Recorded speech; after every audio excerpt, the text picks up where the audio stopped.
Kembali lagi di Cerita Cinta Channel. Jangan lupa like, comment, and subscribe ya. Terima kasih. Maaf, Gino koma, ujar Dr. Smith pelan, membuat Junior dan yang lainnya terkejut. Bagai disambar petir siang bolong, seperti ada ribuan jarum yang menusuk jantung mereka. Baru saja selin pendarahan dan sekarang Gino koma. Ya Tuhan, seberapa berat cobaan yang Engkau berikan pada sepasang kekasih yang saling mencintai itu. Bagaimana bisa koma? Perasaan putraku tadi baik-baik saja, tanya Junior dengan suara bergetar menahan air matanya agar tak jatuh. Gino mengalami shock kardiogenik yang berarti kondisi gangguan jantung yang cukup parah dan terjadi secara mendadak. Kondisi ini bisa menyebabkan jantung tak mampu mencukupi pasokan darah yang dibutuhkan tubuh. Kondisi tersebut umumnya komplikasi dari serangan jantung. Setelah aku memeriksanya, Gino sepertinya shock karena melihat selin pendarahan. Seperti yang kita tahu bahwa Gino punya pengalaman buruk tentang pendarahan karena Melissa dulu meninggal karena pendarahan dan tepat di mata Gino sendiri. Akibat itulah membuat Gino mengalami shock kardiogenik. Jelas Dr. Smith panjang lebar tanpa menggunakan bahasa formal karena Junior sahabatnya. Tubuh Margaret terhuyung-huyung. Junior segera menangkapnya. Wanita tua itu meneteskan air matanya karena merasa sedih mendengar anaknya koma. Semua yang berduka mendengar kabar Gino tidak menyangka bahwa kisah hidup Gino sangatlah menyedihkan. Apa pria itu tidak layak bahagia, Tuhan? Bukankah dia pria yang baik? Lalu mengapa dia Engkau uji dengan cobaan yang berturut-turut? Apa putraku bisa sadar? Tanya Junior lagi, berusaha tegar meski hatinya hancur. Bisa, pasti bisa. Kita doakan saja yang terbaik untuk Gino dan Selin. Yakin saja kalau Selin sudah sadar, maka Gino pun akan sadar karena Selin adalah kebahagiaan Gino. Dr. Smith memberikan semangat pada keluarga besar Gino. Dia paham betul bagaimana kisah hidup Gino yang sangat memilukan. Sabar bro, Tuhan tidak tidur. Dia tahu yang terbaik untuk hambanya. Dr. Smith menepuk pundak Junior, memberikan semangat pada sahabatnya itu. Junior menganggukkan kepalanya pelan. Mereka semua hanya bisa berserah diri pada Tuhan agar semuanya berjalan baik seperti yang mereka harapkan. 1 jam mereka duduk di ruang operasi. Tidak lama kemudian, suara tangis bayi melengking membuat mereka semua tersentak kaget. Bahkan Margaret, Junior, dan Jafar berdiri saking terkejutnya. Sejenak rasa sedih mereka sedikit terobati karena mendengar suara tangis cucu mereka terdengar yang artinya cucu mereka selamat. "Cucu kita sudah lahir, Pak," ujar Margaret dengan nada berbinar. Mereka semua tersenyum bahagia mendengar suara bayi menangis. 15 menit kemudian, perawat perempuan keluar membawa bayi mungil yang sudah bersih. Alhamdulillah, bayinya selamat. Kelamin perempuan memiliki berat 2,6 kg dengan panjang 50 cm. Bayinya sudah bisa diazankan, tetapi setelahnya saya harus memasukkan bayinya ke inkubator. Berhubung bayi pasien lahir prematur, kami harus memantau terus perkembangan bayinya agar terhindar dari hal-hal yang tidak diinginkan.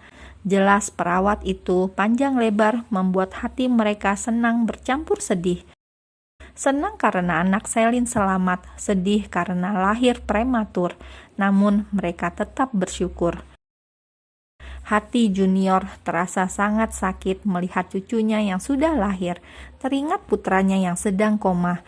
Andai saja Gino baik-baik saja, pasti saat ini Gino yang akan mengazani putrinya. "Ji, bangun nak. Kamu sudah menjadi seorang ayah. Kamu harus kuat dan bangun agar bisa merawat putrimu. Lihatlah, dia sangat cantik seperti istrimu."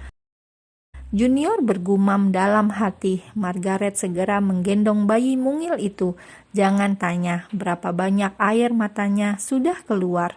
Wanita berlidah tajam itu juga menangis. Hatinya terasa sakit melihat kondisi cucunya. "Bangunlah, Selin. Lihatlah, putrimu cantik sama sepertimu. Mama janji tidak akan memanggilmu Miss Queen lagi."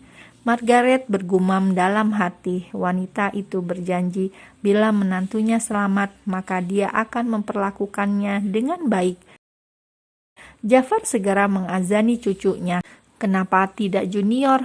Karena pelafalan azan Jafar lebih baik dan benar, sebab Junior adalah mu'alaf, sama seperti Margaret. Setelah melafalkan azan, bayi mungil itu segera dibawa oleh perawat. Siska dan Tante Mela bergerak mengikuti suster tersebut. Sedangkan di sisi lain, Naila dan Randy panik.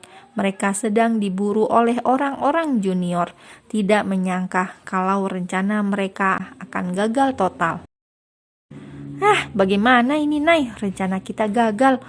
Dan aku yakin sebentar lagi mereka akan tahu siapa dalangnya, ujar Randy panik, seraya mengacak rambutnya frustasi. Sudah sebulan berlalu semenjak kejadian naas yang menimpa Selin dan Gino. Kedua sepasang kekasih itu dinyatakan koma, sungguh membuat orang-orang sedih mendengarnya. Ditambah bayi mungil prematur itu mengalami sesak nafas, hampir saja nyawanya tidak tertolong kemarin.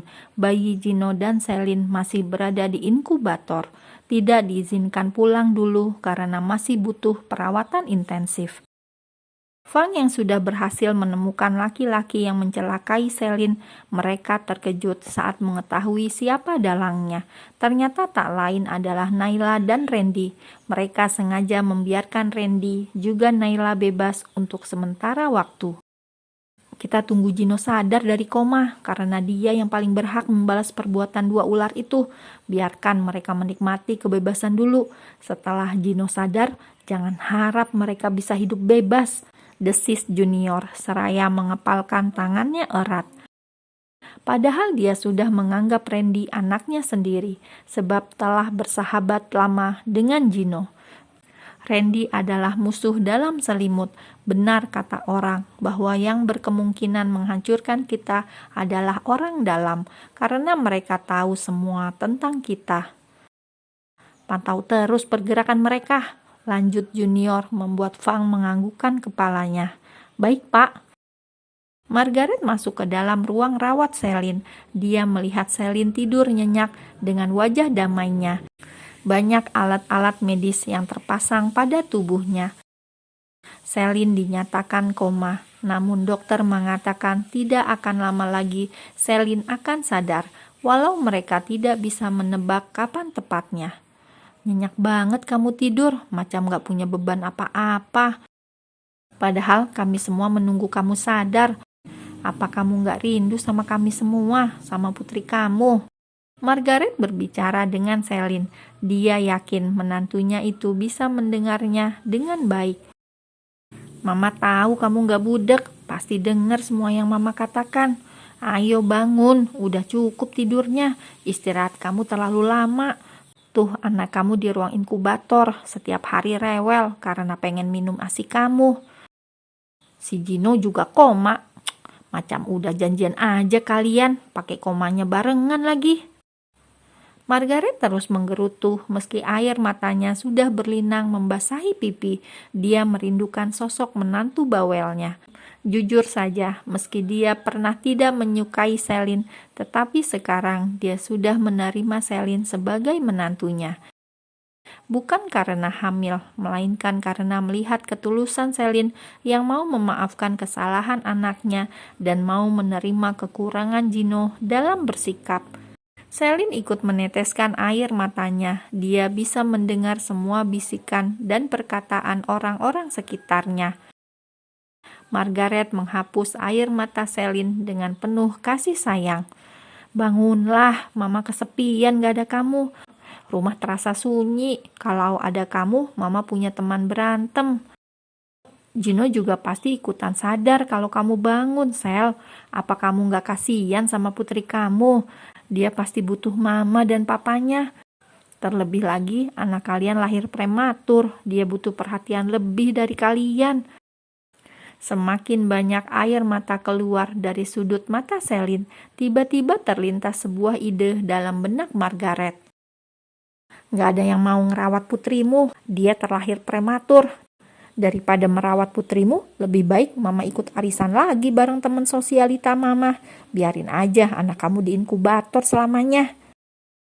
Kamu tahu sendiri kan, kalau seorang anak yang dirawat oleh orang lain, pasti tidak mendapatkan kasih sayang penuh. Nah, putrimu juga akan begitu. Palingan mama cuma membiayai hidupnya aja. Selebihnya tidak mau, biar dia gede sendiri tanpa kasih sayang orang tua. Mama juga akan menjelek-jelekan kamu nanti di depan putrimu, agar dia membencimu karena tidak mau berjuang untuk sadar dari koma. Ancam Margaret membuat air mata Selin keluar semakin banyak. Bahkan bibir wanita cantik itu bergetar, bola matanya terlihat bergerak seperti sedang berusaha untuk bangun. Margaret tersenyum senang saat melihat jari-jari Selin bergerak. Diam-diam dia menekan tombol nurse. Kamu dengar Selin, mama akan buat kamu dibenci sama anak kamu sendiri. Kalau kamu gak mau bangun dari koma, maka mama akan menjelekkan kamu di depan putrimu. Putrimu juga belum diberi nama, mama akan beri nama dia Juminten. Biar waktu gede dia diejek sama teman-temannya sebab punya nama Juminten. Atau enggak, mama kasih nama Iem. Sama seperti nama Simbo di rumah, biar dikira orang-orang kalau dia anaknya Simbo, bukan anak kamu. Margaret bersemangat berkata-kata jahat agar menantunya bangun. Ayo bangun! Margaret berteriak di telinga Selin dengan suara yang bergetar menahan tangisnya. Tubuh Selin mengalami kejang-kejang. Tak berselang lama, dokter dan perawat masuk. Mereka segera menyuruh Margaret keluar. Mohon tunggu di luar, Bu, agar kami fokus bekerja, ujar perawat itu lalu menutup pintu. Margaret tersenyum cerah. Dia mengusap wajahnya kasar. Wanita itu mendongak seolah sedang berbicara dengan Tuhan. Tuhan, kalau menantuku sadar, maka aku akan sangat bersyukur dan pasti akan memberikan donasi untuk anak-anak yatim juga fakir miskin. Margaret berdoa dengan hati yang bergetar, yakin bahwa kali ini Tuhan pasti menjawab doanya. Amin.